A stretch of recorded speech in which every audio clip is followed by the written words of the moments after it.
రాహుల్ గాంధీ గారు ప్రకటించిన తేదీ నుంచే మేము రుణమాఫీ చేయాలి అంటే అది మే 22 నుంచే వాస్తవంగా ప్రభుత్వ వాగ్దానం ఆ రోజు చేసినటువంటి వాగ్దానం.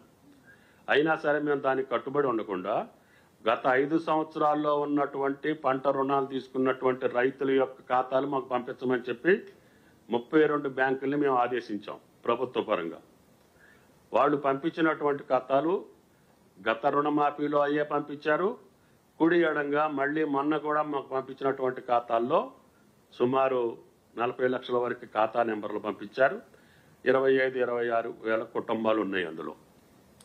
మేము ఆ రోజు కూడా చెప్పాం, రైతు కుటుంబాలని రుణ విముక్తులు చేస్తాము, 2 లక్షల లోపు ఉన్నటువంటి పంట రుణాలని మేము మాఫీ చేస్తామని చెప్పాం. దానికి కట్టుబడి ఉన్నాం. కాబట్టి మొదటిసారి 0 నుంచి 1 లక్ష వరకు చేశాం. రెండోసారి 0 నుంచి 1.5 లక్షలు చేశాం.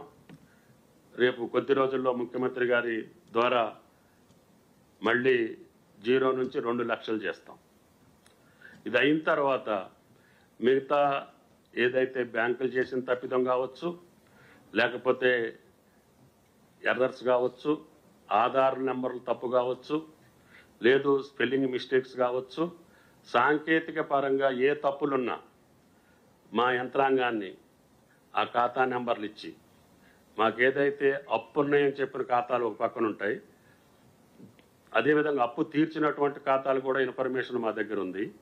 తీర్చలేని ఏమన్నా ఉంటే సాంకేతిక కారణాల వల్ల మా ఏఓలు ఏఈఓలు వెళ్ళి ఆ ఎర్రర్ని సెట్ చేసి ఆ ఖాతాలో మేము ఆ అమౌంట్ వేసే బాధ్యత ఈ ప్రభుత్వానికి.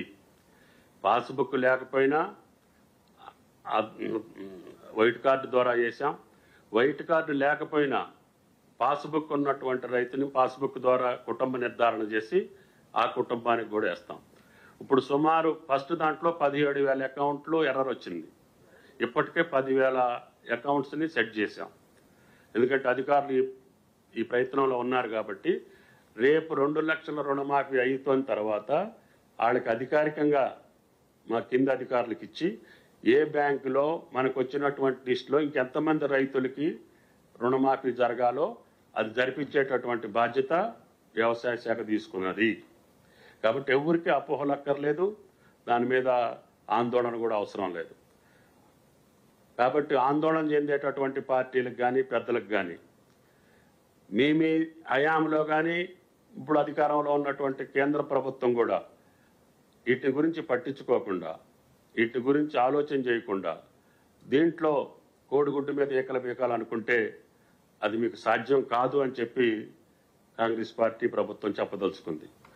కాబట్టి మాకు ఉన్నటువంటి సమయాన్ని తప్పకుండా సద్వినియోగం చేసుకొని మాకు వచ్చినటువంటి బ్యాంకు ఖాతాలందరికీ ఏ ఎర్రర్ ఉన్నా, అది టెక్నికల్ మిస్టేక్ ఏ రూపంలో ఉన్నా అది చెక్ చేసుకునేటటువంటి బాధ్యత మా వ్యవసాయ శాఖ తీసుకొని అందరికీ రుణమాఫీ చేసేటటువంటి బాధ్యతను మేము తీసుకున్నాం. కాబట్టి రైతాంగం ఒకరోజు ఆలస్యం అవ్వచ్చు, మీరు చేసిన తప్పిదం వల్ల కావచ్చు, లేదు బ్యాంక్ అకౌంట్లో వచ్చిన తప్పిదం వల్ల కావచ్చు, లేకపోతే సాంకేతిక పరమైనటువంటి ఆధార్ నెంబర్లో వచ్చినటువంటి తేడాలు కావచ్చు, వీటన్నిటినీ కూడా సరిచేసి అందరి ఖాతాల్లోకి ఈ యొక్క రుణమాఫీని సంపూర్ణంగా పూర్తి చేస్తామని చెప్పి విజ్ఞప్తి చేస్తున్నాం.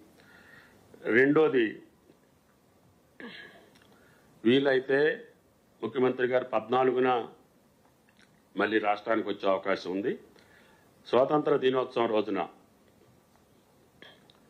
వైరాలో అంటే ఆ రోజున గోదావరి జలాలు కూడా ఖమ్మం జిల్లాకి విడుదల చేసే సందర్భాన్ని పురస్కరించుకొని ముఖ్యమంత్రి గారి సభలో ఈ యొక్క 2 లక్షల రుణమాఫీని కూడా అనౌన్స్ చేయించాలనేది ప్రభుత్వం యొక్క కోరిక.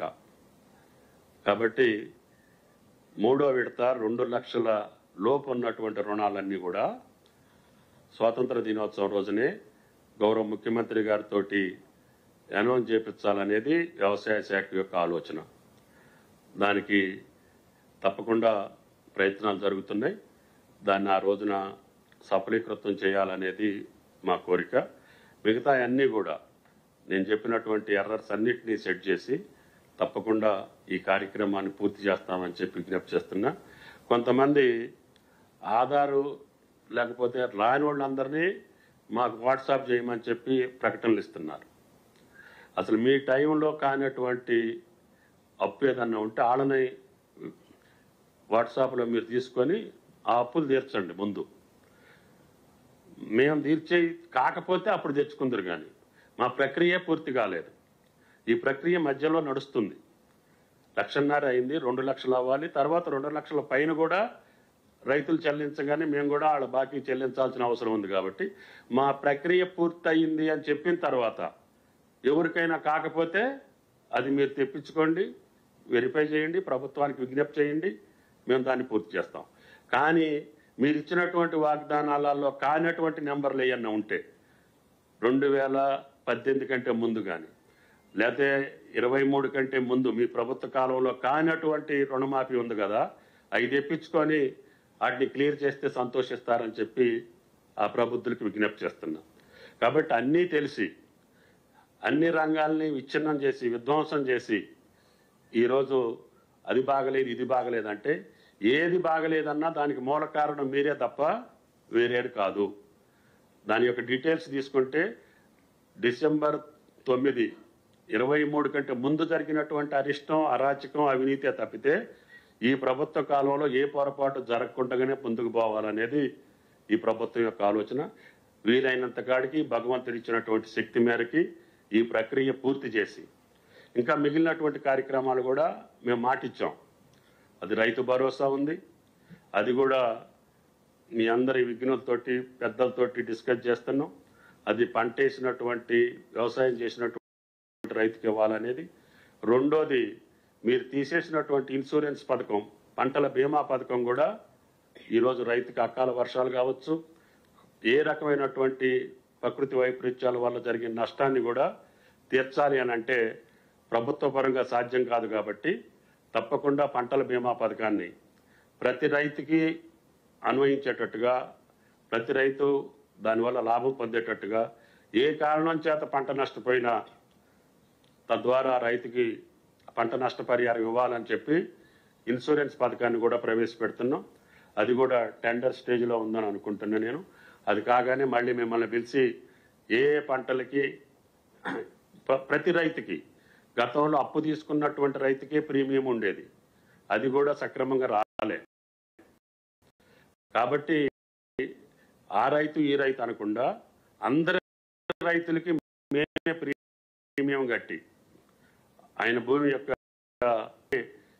ఇన్సూరెన్స్ ప్రీమియం, రైతుకి ఏ పంటకి నష్టం వచ్చినా కూడా ఆ రైతును ఆదుకోవాలనేది ఈ పంటల బీమా పథకం యొక్క ఆలోచన అవసరం ప్రవేశపెడుతున్నాం.